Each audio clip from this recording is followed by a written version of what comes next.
اسرائیل نے ایران امریکہ پاکستان معاہدے کی دھجیاں اڑا کر رکھ دی ہیں۔ جیسے ہی دوستو اصل معاہدہ ایرانی صدر نے شیئر کیا، جس پر ٹرمپ نے بھی سائن کیے، ایرانی صدر نے بھی سائن کیے، شہباز شریف نے بھی سائن کیے، جب وہ اصل کاپی منظر عام پر آئی تو اسرائیل بھی ہکا بکا رہ گیا، متحدہ عرب امارات بھی ہکا بکا رہ گیا کہ یہ کیا معاہدہ امریکہ نے کر لیا ہے ایران سے، اس معاہدے سے تو ہم پھنسیں گے، ایک بھی بات آپ نے ہماری نہیں مانی۔ متحدہ عرب امارات جو ہے وہ بھی پریشان ہے کہ پاکستان نے جان بوجھ کر یہ معاہدہ کروایا ہے تاکہ وہ دبئی کو نیچے لا سکے، یعنی کہ اصل میں اس معاہدے پر کیا دیکھا ہے اسرائیل اور متحدہ عرب امارات نے، جس کے بعد اسرائیل نے دوستو آج لبنان پر دوبارہ حملے شروع کر دیے ہیں، جبکہ ان معاہدوں میں صاف لکھا ہے کہ جنگ بندی ہر محاذ پر ہوگی، لبنان میں، یمن میں، ایران میں، غزہ میں، ہر محاذ پر سیز فائر ہوگا تو ہی ایران اس معاہدے کو ایکسیپٹ کرے گا، نہیں تو جو 60 دن میں نیگوسیشن سٹارٹ ہونی ہے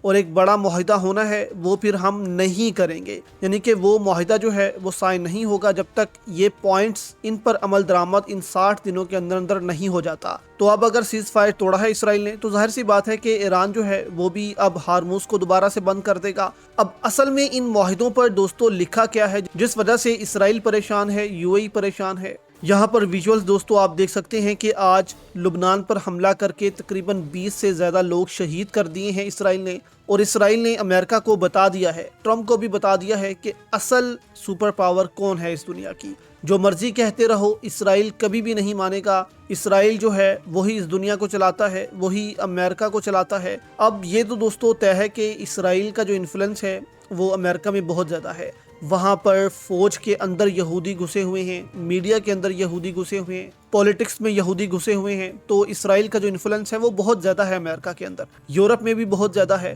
اب یہاں پر دوستو آپ سمجھیں کہ ان معاہدوں میں اصل ایسی کیا چیز منظر عام پر آئی ہے جس کے بعد یو اے بھی پریشان ہے، ایران بھی پریشان ہے، کیونکہ امریکہ نے دونوں کو کہا تھا کہ یہ معاہدہ ہم نے بہت اچھا کیا ہے، آپ پریشان نہ ہوں، ایران کو ہم ایٹمی ہتھیار بنانے نہیں دیں گے۔ اب اسرائیل یہ کہتا ہے کہ ایٹمی ہتھیار نہ بنانے دیں، لیکن یہ جو میزائل پروگرام ہے اس پر بھی تو آپ کچھ کریں۔ آپ نے معاہدہ کر لیا ہے کہ اس پر کوئی بات نہیں ہوگی ایران کے میزائل پروگرام پر، تو ایران اتنے خطرناک میزائل بنا رہا ہے کہ ایک میزائل اگر پڑے تو 1 کلومیٹر کا علاقہ تباہ ہو جاتا ہے اسرائیل کا، تو اگر ہم پر کوئی 1000 بم گرا دے ایران تو ہم تو تباہ ہو جائیں گے، ایٹم بم نہ بھی ہو تو وہ ہمیں تباہ کر سکتا ہے۔ اسرائیل کو اصل میں یہ مسئلہ ہے دوستو کہ امریکہ ایران کا یہ جو میزائل پروگرام ہے اس کو بند کروانے میں کیوں ناکام رہا ہے، اس پر جو ہے وہ بات ہو، اور اسرائیل سیدھا سیدھا پاکستان پر الزام لگاتا ہے کہ یہ پاکستان کی ہی حرکتیں ہیں، وہ ڈونلڈ ٹرمپ کو جو ہے وہ کنفیوز کر رہے ہیں، اس لیے ڈونلڈ ٹرمپ پاکستان کی باتیں مان رہا ہے اور انہوں نے یہ غلط معاہدہ کر لیا ہے